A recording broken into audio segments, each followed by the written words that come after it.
Akhil Bharatiya Congress committee के अध्यक्ष परम आदरणीय मल्लिकार्जुन खड़गे साहब, यहाँ के प्रभारी एआईसीसी के डॉक्टर रघु शर्मा जी, सांसद नासिर हुसैन साहब, सांसद इमरान प्रतापगढ़ी जी, आपके लोकप्रिय उम्मीदवार और विधायक शरद भाई परमार, कुसुम कुमार चौधरी जी, असलम शेख साहब, गुरदीप सप्पर जी, विमल शाह जी, शाहजहां खान साहब पठान, उपस्थित तमाम हमारे बुजुर्गों, भाइयों, बहनों, नौजवान साथियों, अभी हम हमारे वरिष्ठ नेता राष्ट्र के और कांग्रेस अध्यक्ष खड़गे साहब को सुनेंगे। मैं आपको अपील करने के लिए हाजिर हुआ हूं। चुनाव पहले भी आपने कामयाब किया है शरद भाई को। आपकी दुआएं, आपका आशीर्वाद हमेशा मेरे साथ रहा। इन्होंने कोई कमी नहीं रखी इलाके के विकास की आवाज बुलंद करने में। विकास के लिए हो, चाहे आपके बीच में खड़े होना हो, आपके बीच में आते जाते रहे हैं और आपके सुख दुख के साथी रहे हैं। ऐसे व्यक्तित्व को पुनः आपका आशीर्वाद मिले, ये कामयाब हो। इस बार माहौल कांग्रेस के पक्ष में है। सरकार के खिलाफ बहुत भयंकर लहर चल रही है। पिछली बार में इंचार्ज था यहाँ पर एआईसीसी का, राहुल गांधी जी आए थे उस वक्त में भी। इस बार भी वो आए हैं, वचन दिए हैं आपको। वचन मैं समझता हूँ एक से बढ़ के एक है और आप निश्चित मांगे चलें, कांग्रेस की सरकार बनेगी तो वचन खाली दिए नहीं है, वचन को निभाया जाएगा, ये वादा हम करना चाहते हैं आपसे।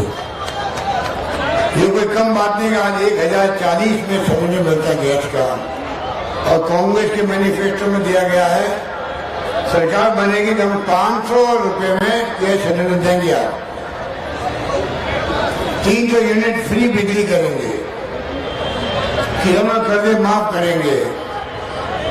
इस प्रकार से 11 वचन है। राजस्थान की तरह 10 लाख का बीमा होगा फ्री के अंदर, पूरा स्वास्थ्य का इलाज आपका फ्री होगा। इस प्रकार से जो वचन दिए गए हैं, तो बेरोजगारी भत्ता भी इसके अंदर है। तो मैं आपको अपील करना चाहूंगा कि राहुल गांधी जी ने ही कहा कि आप जनता को पूछ के बनाओ मैनिफेस्टो, इसलिए घोषणा पत्र जन घोषणा पत्र हो गया।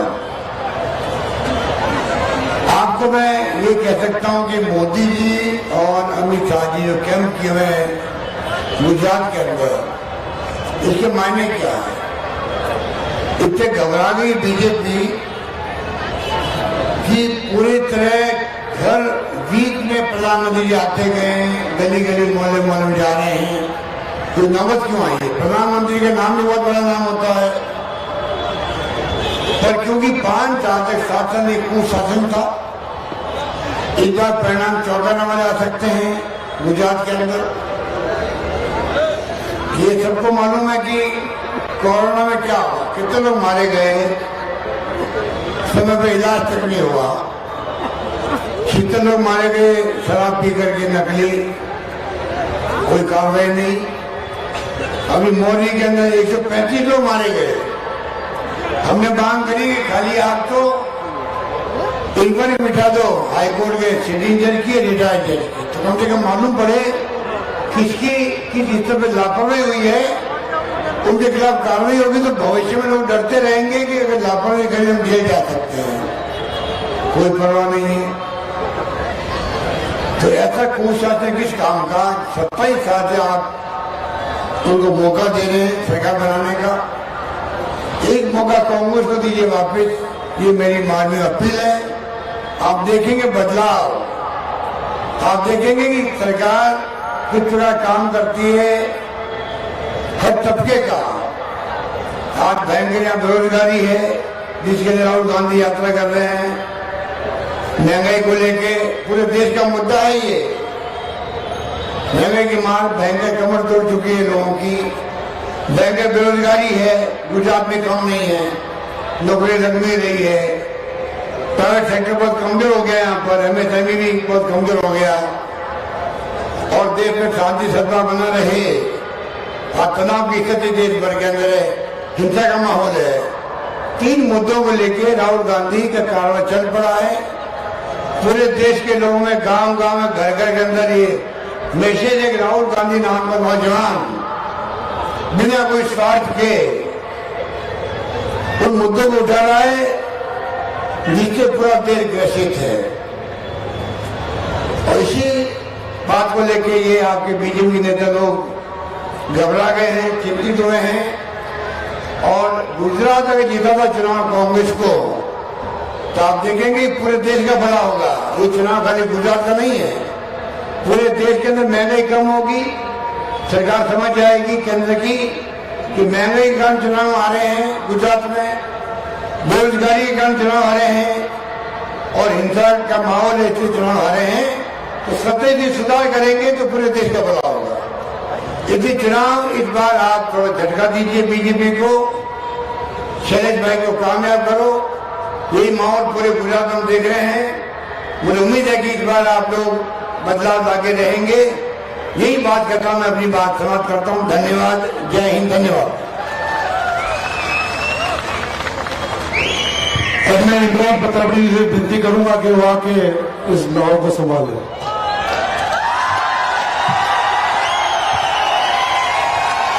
मेरी आंखों के सामने बड़ी तादाद में मौजूद बहरामपुरा के नौजवान साथियों, बुजुर्गों, माओ और बहनों, मैं कुछ बोलने के लिए नहीं खड़ा हूं क्योंकि मैं कल शालम वाली सभा में आपसे 1 घंटे बातचीत कर चुका हूं, गुफ्तगू कर चुका हूं।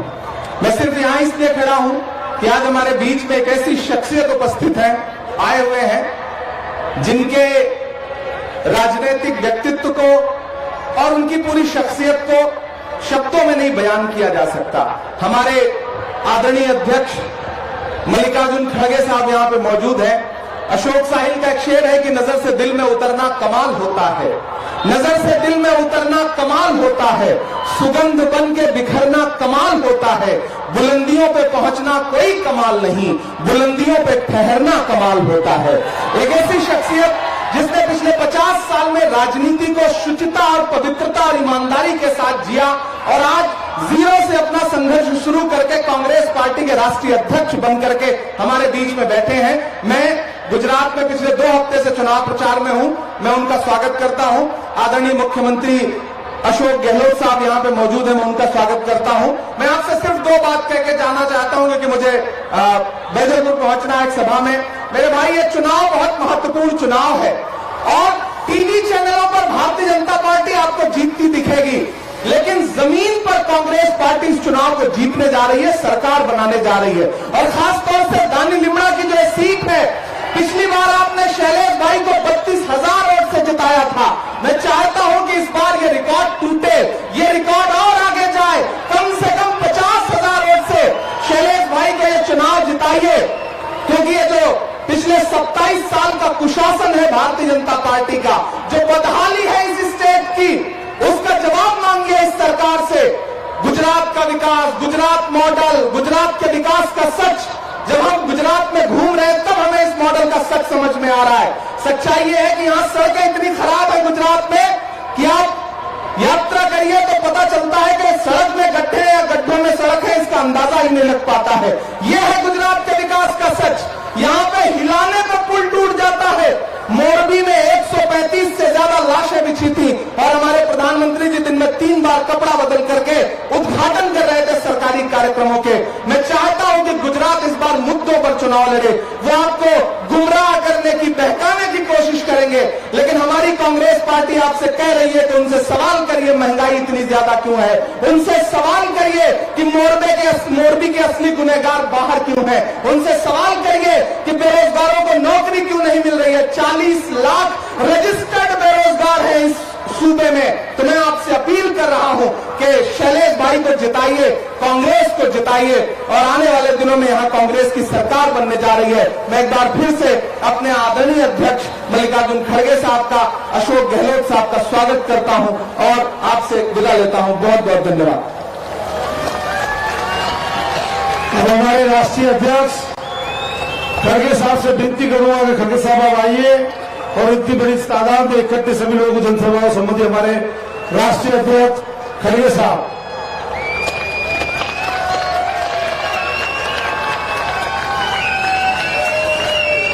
बजे से पहले उड़ना होगा। लिखा है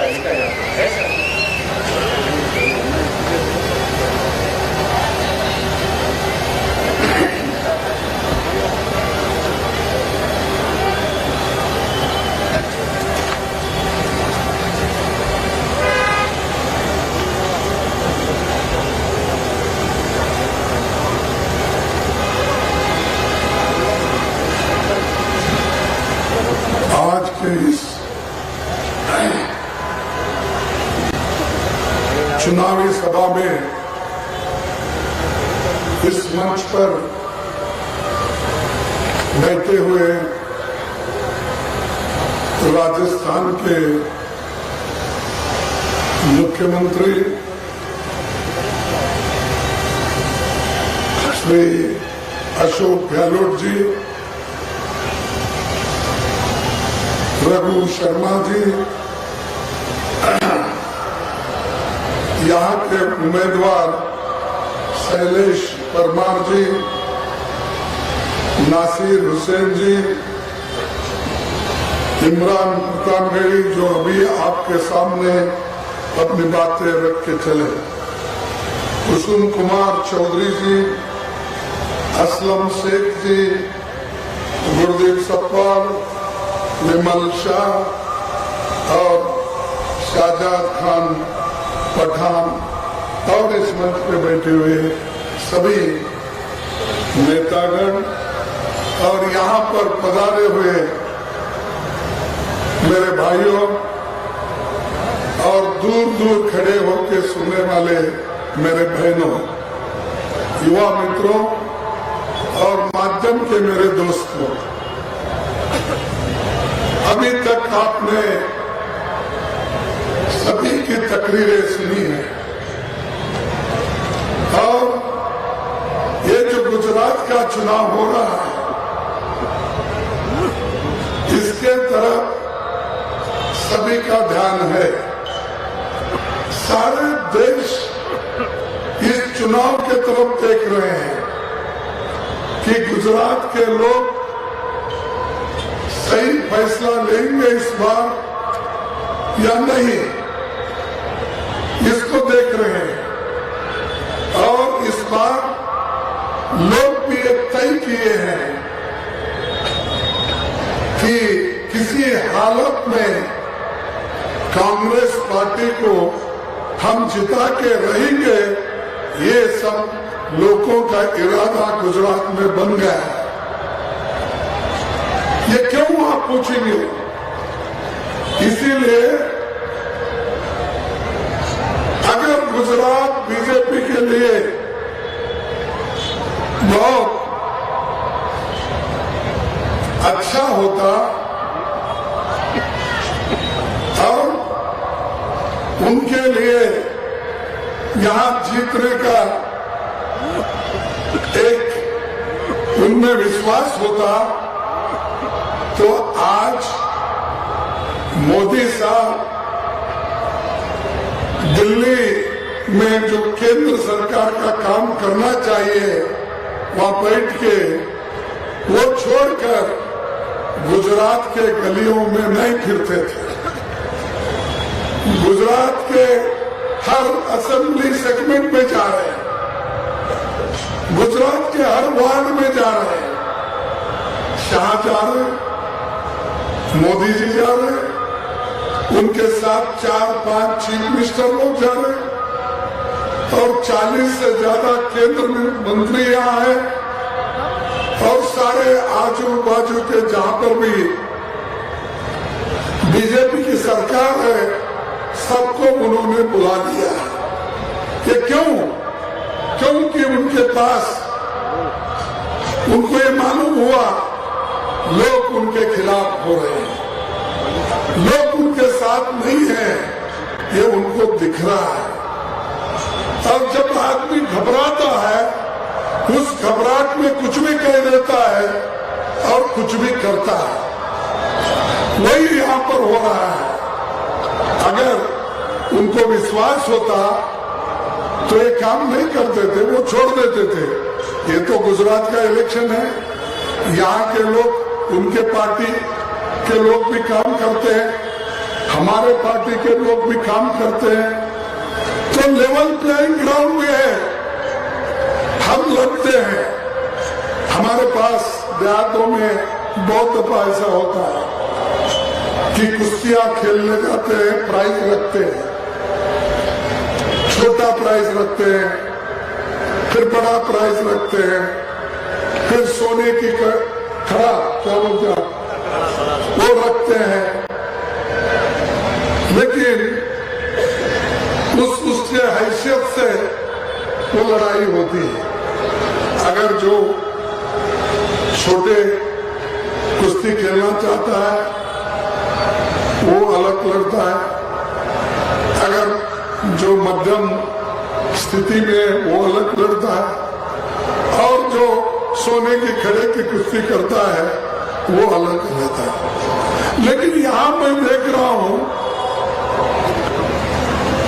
हर इसमें मोदी जी वही कुश्ती खेल रहे।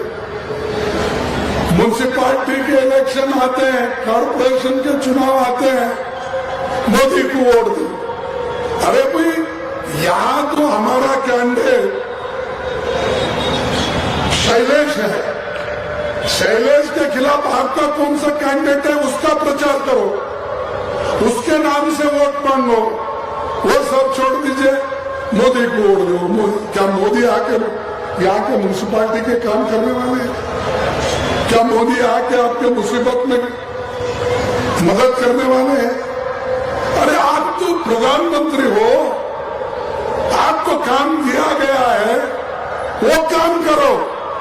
वो छोड़ के municipal corporation election, MLA election, खैर एमपी इलेक्शन, उनको प्राइम मिनिस्टर बनना है तो फिरते रहते हैं, लेकिन हर वक्त अपनी ही बात करते हैं।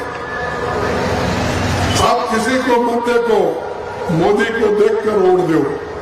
भाई तुम्हारे को तुम्हारी सूरत कितनी बार देखना, कॉर्पोरेशन में भी तुम्हारी सूरत देखना,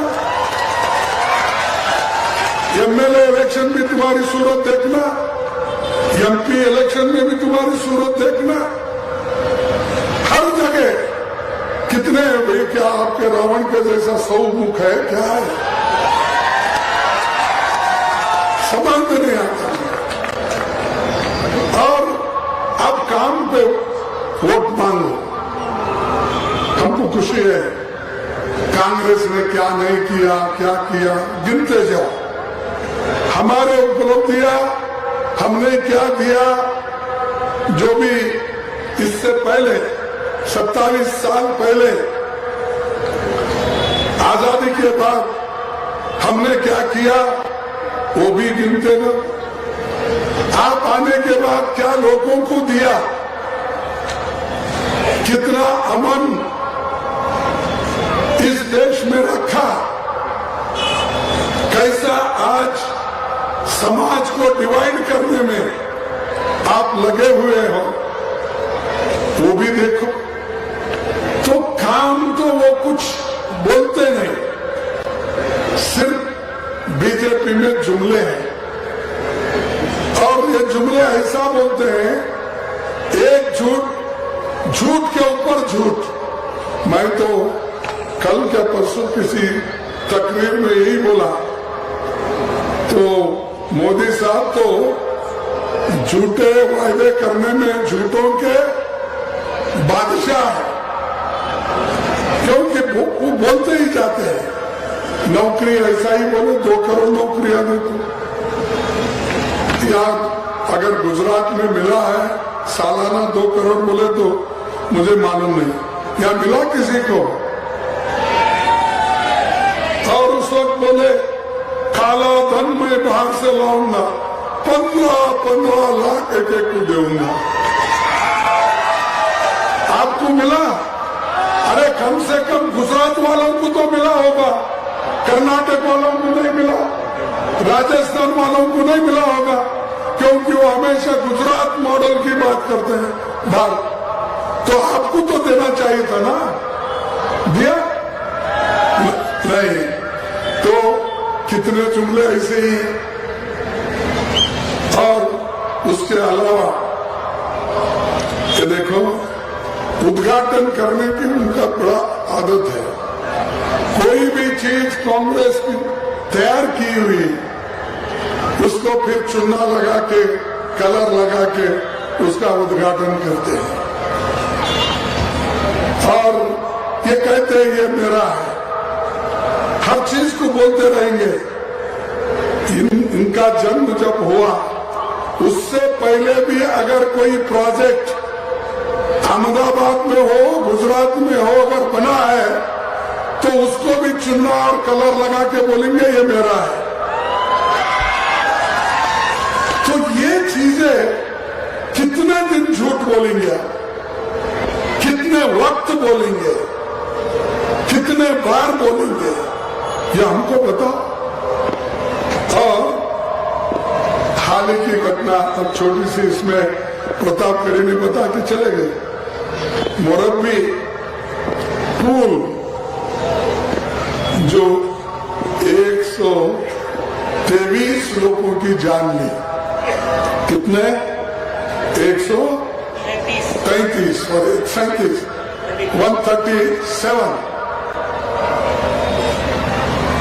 कभी उधर झांक के भी नहीं देखे, लेकिन जब उसको ठीक कर देते हैं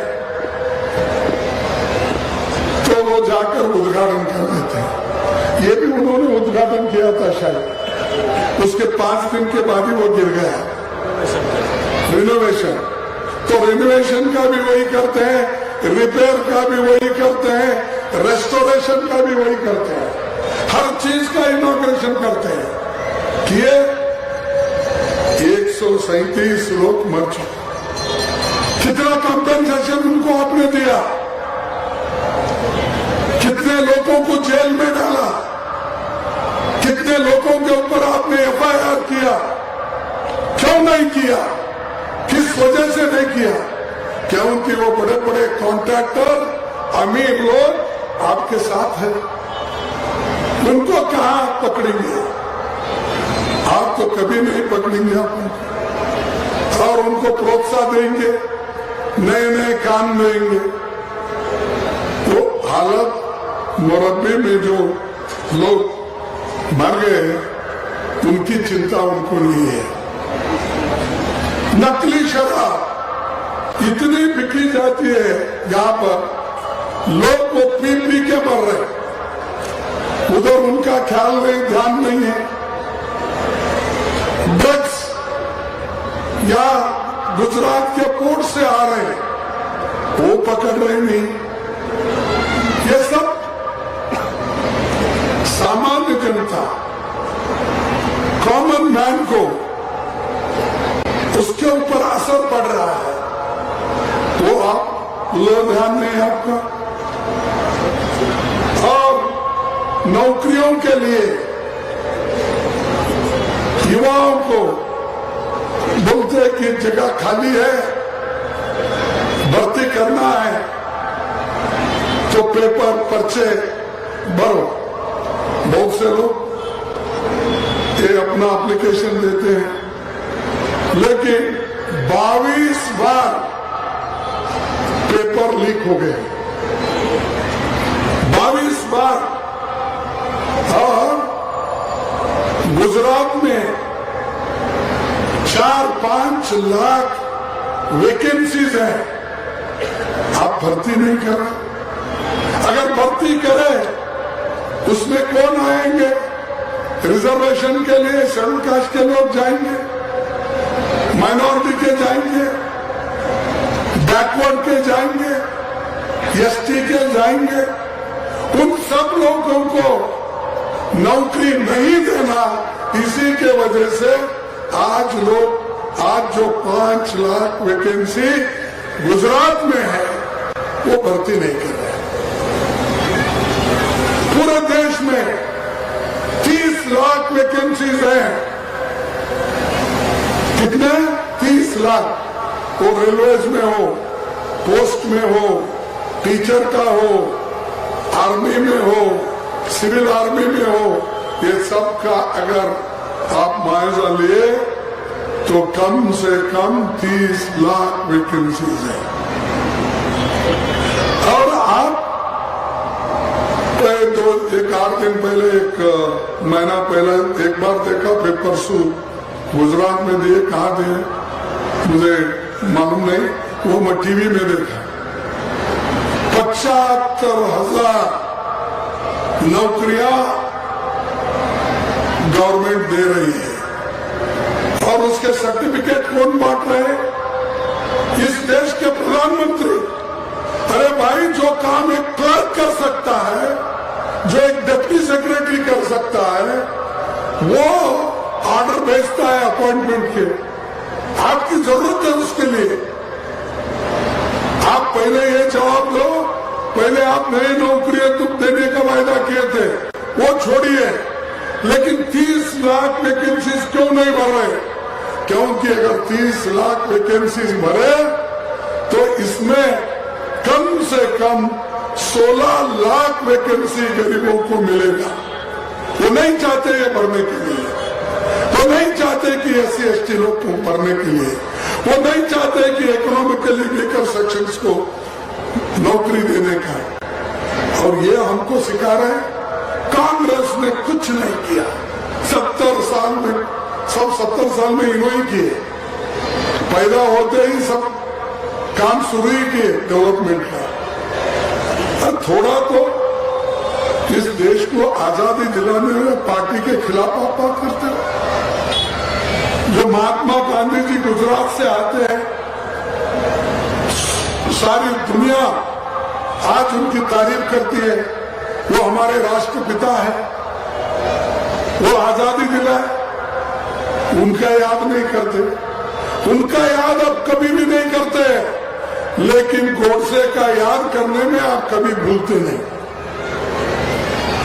आज यूपी में उन्हीं की सरकार है, वहां गोडसे की फोटो लगा के हार डालते हैं। गांधी जी को, नेहरू जी को गालियां देते हैं, लेकिन कभी RSS बीजेपी गांधी जी की फोटो लगाकर अपने ऑफिस में पहले पूजा भी नहीं करती थी, याद भी नहीं करती थी, उधर देखती भी नहीं थी। बाबा साहब अम्बेडकर को जो संविधान उन्होंने बनाया, जवाहरलाल नेहरू, वल्लभ भाई पटेल, गांधी जी के आशीर्वाद से जो संविधान बाबा साहब ने बनाया, उसके बारे में भी आप अलग बात करते हो। अम्बेडकर को एक तरफ, पंडित जवाहरलाल नेहरू जी को एक तरफ, सरदार वल्लभ भाई पटेल को एक तरफ, सुभाष चंद्र बोस को एक तरफ। अरे हमारे सब लीडरों को अलग अलग करके लोगों में, युवाओं में झैर फैलाने का काम करते हैं। अरे आप अपनी बात करो। आपको हुकूमत यहां मिली 27 साल हो गए और सेंटर में आपको प्रधानमंत्री का पद मिला, अब 9 साल से आप वहां हो। कम से कम यहां 13.5 साल उन्होंने चीफ मिनिस्टर रहे। सेंटर में आज 9 साल हो गए, 22 साल करीब। अगर 22 साल में आप गुजरात को ठीक नहीं कर सकते, यहाँ के युवाओं को नौकरी नहीं दे सकते, यहाँ के इन्फ्लेशन को कम नहीं कर सकते, गरीब लोगों को मिलने वाले चीजों का कीमत घटा नहीं सकते, पेट्रोल के दाम नहीं घटा सकते, डीजल के दाम नहीं घटा सकते, सिलेंडर के दाम घटा नहीं सकते, तो फिर काहे को आप वहां पर बैठे? क्यों बैठे भाई? सिर्फ तालियां बजाने को? भाई और भाई आप करके दिखाओ। इसीलिए तो हमारा इलेक्शन मैनिफेस्टो, उसमें से कई चीजें गहलोत साहब ने बताई, वो चीज हम करके दिखाएंगे। जो हम कहते हैं वो करते हैं। हमने कहा था, सोनिया गांधी जी ने कहा था कि गरीबों को मैं भूखे मरने नहीं दूंगी, मैं फूड सिक्योरिटी एक्ट लाकर हर एक को पेट भरने के लिए मैं अनाज दूंगी। तो हमने दिया। जिसको काम नहीं है, नरेगा में काम देने का हमने काम किया। जो बच्चे सरकारी स्कूल में जाते हैं या दूसरे स्कूल में जाते हैं, उनको वहां पर एजुकेशन ठीक नहीं मिलता था, तो कंपलसरी एजुकेशन एक्ट लाए। वो एक्ट लाने के बाद आज बहुत से बच्चों को एडमिशन्स मिल रहे हैं। इसी तरह से हमने हर चीज जो हमने वायदा किया था उसको निभाया। किसानों का कर्ज माफ करने का सोनिया गांधी जी, मनमोहन सिंह जी मिलके 72,000 करोड़ किसानों का कर्ज माफ किया। आप क्या करना? कभी भी पूछे तो मैं बहुत कुछ किया, अभी कर सकता हूं। अरे बहुत कुछ दिखा तो सही, कौन से काम आपने किया? आज आप अगर आंकड़े देखेंगे, ह्यूमन इंडेक्स क्या कहते हैं उसको हिंदी में, जो मानवीय, हाँ, मानव सूचकांक, यानी उसमें तो मनुष्य के लिए, यानी हर बच्चों के लिए उनको पोषण जो किया जाता है, प्रोटीन जो मिलता है, सबसे कम अगर कहाँ मिलता है बच्चों को पौष्टिक आहार, तो वो गुजरात में मिलता है कुपोषण। आप देखिए इंडेक्स निकाल के पूछिए, अगर आया था सबसे कम कदम के बच्चे अगर कहाँ पैदा हो रहे, वो गुजरात में हो। और 28,000 टीचर्स वैकेंसी खाली है, तो बच्चे कैसे पढ़ेंगे भाई? 20,000 क्लासरूम बनना है, ये सब कुछ नहीं दे रहे। बात कर रहे हैं कि हम आगे बढ़ रहे हैं, आगे हम बुलेट ट्रेन लाएंगे। कहा है भाई बुलेट ट्रेन आपकी? आप वायदा करके तो 6-7 साल हो गए, आपकी बुलेट ट्रेन अभी नहीं भाग रही। जो पैसे लाकर जनता की भलाई के लिए, अच्छाई के लिए उसका उपयोग करना चाहिए, आज चंद लोगों के जेब में वो पैसा जा रहा है। और एक बात मैं बताना चाहता हूं,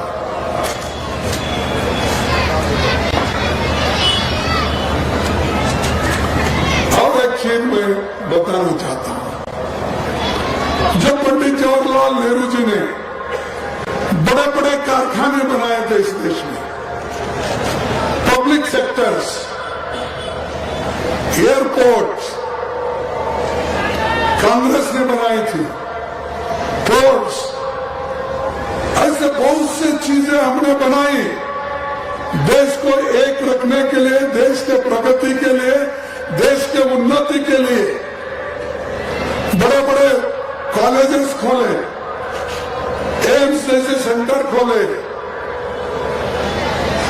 ITI खोले, सब चीजें हमने की। लेकिन अब आप क्या कर रहे हो? एक एक करके अपने दोस्तों को बेच रहे हो। वो देश दोस्त लोग खाकर मोटे हो रहे हैं और बच्चे कुपोषण से दुबले हो रहे हैं। यही नीति है आपकी। तो इसलिए दोस्तों, इस बार कांग्रेस पार्टी को आप हुकूमत में लाइए। हमारा हमको एक बार चांस दो। उनको तो 27 साल से आप देख रहे हो, हमको सिर्फ एक बार 27 साल के बाद तो एक बार चांस देखो। तो फिर हम आपको आज जो हमने कसम खाई है कि डेमोक्रेसी को टिकाने का, संविधान को बचाने का, सबको मिलकर चलने का, जो राहुल गांधी जी ने भारत जोड़ो यात्रा निकाली है, वो सब समाज को जोड़ने का, सब भाषाओं के लोगों को जोड़ने का, सब लोगों को जोड़कर कदम पे कदम डालकर आगे चलने का हम सिखाए। आप क्या सिखा रहे हो?